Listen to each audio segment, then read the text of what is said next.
time to finish off the series. The Last Days of Alexander. 2 versions. Ancient History by Kings in General. Let's go. If you want to see early reactions, extended clips and bonus content, head over to our Patreon. When Alexander reached Babylon in 323 BC, he apparently did so with many foreboding omens looming over him. That the sources report that while he stayed in the city, the signs grew even more ominous, with birds dying around him and a mysterious figure seeming to take his place on the throne. Though Alexander would have no way of knowing it, his days were now numbered. His final weeks in Babylon are simultaneously some of the most widely reported, while also being some of the most contradictory and confusing. There are 2 main narratives, one that recounts Alexander's natural demise, and one that conveys a far more sinister sequence of events. In this episode, we will provide both versions of the last days of Alexander.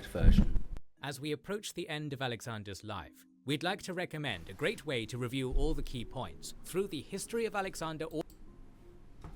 All of the relevant sources broadly agree upon Alexander's movements up until the 31st of May 323 BC. Having been hounded by ominous omens, Alexander arrived in Babylon, where he would finalize preparations for an invasion of Arabia, particularly the construction of a new harbour to hold the newly made coastal fleet that Nearchus would command. Alexander spent his days overseeing these preparations, touring the marshes and rivers around the city, and relaxing with his companions. However, as the sources near his final weeks, the narrative splits between the surviving sources that use the royal diaries and those that use the so-called pamphlet. The royal diaries give a day-by-day account of Alexander's movement, and were in turn reported by Arrian and Plutarch. On the 31st of May, Alexander celebrated a sacrifice to Dionysus, eating with friends and drinking late into the night. Alexander then left to turn in, but one of his companions, Medius, convinced him to come to a drinking party at his house.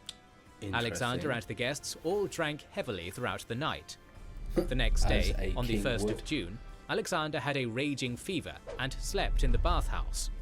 The following day, he bathed and spent the day playing dice and drinking with Medius, and went to bed feverish throughout the night. On the 3rd of June, he was carried on a couch to perform his daily sacrifices, gave instructions to his officers about the upcoming Arabian expedition, and was moved to a cooler palace where he bathed and rested. The following day followed the same routine, Alexander giving some instructions, bathing and resting, but his fever became noticeably more severe by night. He continued this routine from the 5th to the 8th, his fever growing worse and worse. By this point, Alexander was terribly weak, unable to speak, barely able to move, and propped up by a pillow. Some of his companions were sent to the Temple of Serapis to ask the god what should be done, and they were told to leave Alexander as he was. Around this time, his soldiers began to become seriously worried about him, demanding that they be allowed to see him. Initially, Alexander's generals and bodyguards tried to prevent them from seeing him, but the soldiers grew increasingly angry, threatening to force their way into his chambers if necessary. The men and Alexander had feuded, but they had nonetheless spent 12 years fighting alongside each other. Alexander owed everything to them, as they owed everything to him.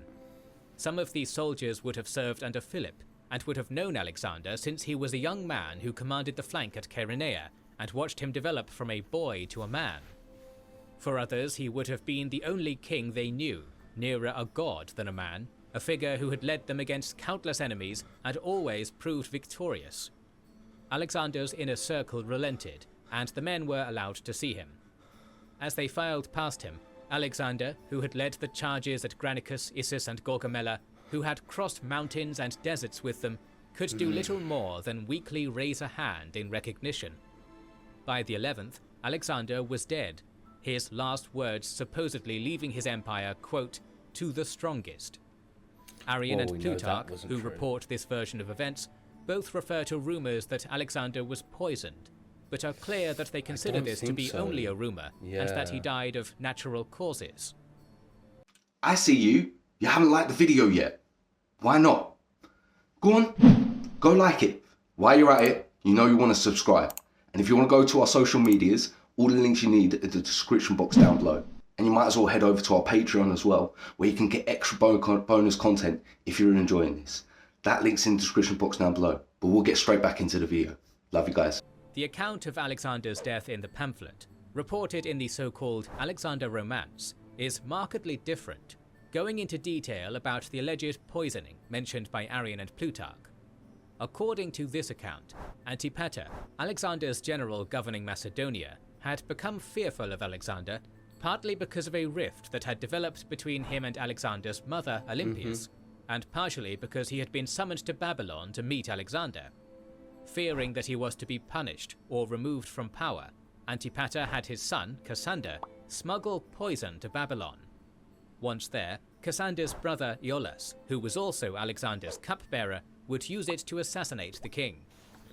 As in the royal diaries, Alexander celebrates a sacrifice to Dionysus and leaves for bed, but is convinced to stay out drinking by Medius. The pamphlet claims that there were 20 other people at this drinking party. They were Perdiccas, Meleager, Python, Leonatus, Cassander, Pucestus, Ptolemy, Lysimachus, Eumenes, Nearchus, Philip the doctor, Philip the engineer, Stasanor, Olcius, Heraclides, Philotas, Meander, Asander, Ariston, and Iollas. Another source also adds that Proteus, a cousin of Cletus the Black, was present. The pamphlet then claims that only Perdiccas, Ptolemy, Olcius, Lysimachus, Eumenes, and Asander were innocent, and that all the rest knew what was going to happen next. Iollas gave Alexander a poisoned drink, the others talking amongst themselves while it took effect. Alexander then cried loudly and had severe abdominal pains, but soon managed to compose himself and urged the others to continue drinking. He, in the meantime, requested a feather to make himself vomit. Iollas provided one coated with more of the poison. This caused Alexander more pain, sending him into spasms, and he suffered throughout the night. He spent the next day in pain, and the day after, he began writing his will with the help of Ptolemy, Perdiccas, and Lysimachus. Ptolemy and Perdiccas, both wary of each other, pledged that if either of them were made the executor of the will, they would split Alexander's possessions between them. The following day, Alexander's soldiers threatened to kill Alexander's bodyguards if they were not allowed to see their king, and they were allowed to file past and see Alexander, who was by this point very weak. I see. The way we express but he was able to talk at this point. We've created everything. Both of these stories seem a bit sus, you know. The pamphlet then gives a supposed account of Alexander's will. In it, Alexander entrusts his body and the preparation of it to Egyptian priests, with Perdiccas being named the guardian of it.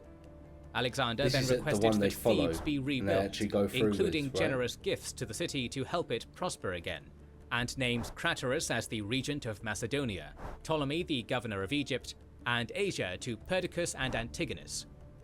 Philip Arrhidaeus, Alexander's brother, is then named king of Macedonia until Alexander's child with Roxana is born. If it is a boy, then he shall be king. If it's a girl, then the Macedonians can choose whether they want to keep Philip or appoint someone else as king. The will then almost completely contradicts this soon after. Ptolemy is named the satrap of Libya, Perdiccas of Egypt, and Pamphylia and Cilicia to Antigonus. A number of the other assigned satraps are also named: Thrace to Lysimachus, the Hellespont to Leonatus, Paphlagonia and Cappadocia to Eumenes, the islanders to Rhodes, Babylon to Seleucus, Phoenicia and Syria to Meleager. Perdiccas was then apparently given Alexander's signet ring, and Alexander is asked who he leaves his kingdom to, and he does not mention his brother or child, and instead replies, to the strongest. These obvious contradictions in the will, as given by the pamphlet, clearly show that it was revised and edited at some point in history. While there are some similarities between the two sources, for instance that Alexander's health declined shortly after a drinking party hosted by Medius, and that he died days later, there are far more differences. The royal diaries makes no mention of the names of those who attended the drinking party, poison, abdominal pains, spasms, or a will, and gives no indication of Alexander naming any subsequent satraps. Similarly, the pamphlet does not reference a fever, Alexander's bathing, his conferences with his officers, or the Temple of Serapis. The royal diaries have so much more information. Therefore, we are left with two conflicting narratives, which give remarkably different accounts of Alexander's last days. Moreover, through source analysis, both of these chronologies have been determined to have originated shortly after the death of Alexander. In short, this means that two narratives emerged soon after Alexander's death: the version given by the royal diaries that he died of natural causes, and the version given by the pamphlet that he was poisoned. Furthermore, both versions have signs that indicate they were written with an agenda in mind. The royal diaries, for instance, are remarkably detailed and meticulous. It is therefore surprising that this is one of the only times they are referenced in our sources, and some modern historians have speculated that they were created specifically to provide a controlled, official narrative of Alexander's last days. On the other hand, the pamphlet is suspicious for how definitively it names those who were guilty and innocent of Alexander's death, and the various contradictions in Alexander's will. Both these points suggest that the pamphlet may have been written by someone who wanted to advance their political position by associating their rivals with Alexander's death and legitimizing their claims through Alexander's will. Whichever tradition is believed, there is one fact that all agree on. Alexander died on the 11th of June, 323 BC. At the time, Alexander's wife Roxanne was pregnant, and he may have already had an illegitimate child, but there was no clear successor to Alexander's empire. Almost immediately after he had passed, his generals began arguing over who should manage the empire until his child was born, and who would govern the specific satraps. These disagreements grew quickly, and within a few short years, Alexander's empire was divided into various successor kingdoms, each ruled by one of Alexander's generals, and all claiming to be the legitimate heir to his legacy. In the ensuing wars, Alexander's entire family, his mother, half-sisters and brother, his wives, and his eventual son by Roxanne were hunted down and wiped out. All that would remain of Alexander was his legacy and a multitude of unanswered questions. What future campaigns did he have planned? Would there ever have been a point where Alexander stopped his conquests? No. Did he aim to create a blend of Hellenic and Eastern cultures? Did he consider himself a god on earth? Yes, he did. These questions and more have puzzled historians for millennia, and led to Alexander being one of the most studied and most famous figures in human history. Arrian was perhaps correct to say that Alexander would have approved of the timing of his death while he was still young and clothed in glory. Alexander frequently made conscious parallels between himself and his supposed ancestor Achilles, and he did this once again in his death. Homeric heroes were aware that they could not become truly immortal, but were instead driven by the need for glory so that their names might live on, and they become immortal in memory. So it was for Achilles, so it was for Alexander. For millennia after, Alexander became the de facto measure of quality amongst any who claimed to be a military leader, whether it be Hannibal, Caesar, or Napoleon. And so he did achieve his own ultimate ambition, eternal memory. Many criticisms can and should be leveled at Alexander, and modern views of Alexander are varied, some positive, others negative. However, whatever judgments are made of Alexander as a man, all can agree that the scale of his accomplishments was truly remarkable. Absolutely he had defeated remarkable. Illyrians, Greeks, Persians, Scythians, and Indians, conquered goat. hundreds of tribes and cities, taken an army further than any European king before him, spread Hellenic culture across 3 continents, and ruled the largest empire humanity had yet seen, all before his 33rd birthday. At the time of his death, he was the most powerful man in the world, undefeated on the battlefield, and with a legacy that would prove to be immortal. In the final episode of this series, we will address perhaps the most asked question of Alexander: what killed him? So if you don't want to miss it, make sure you are subscribed and have pressed the bell button. Please consider liking, commenting and sharing. It helps immensely. Our videos would... Well, before I suggest you go do that, it's not out just yet. Interesting.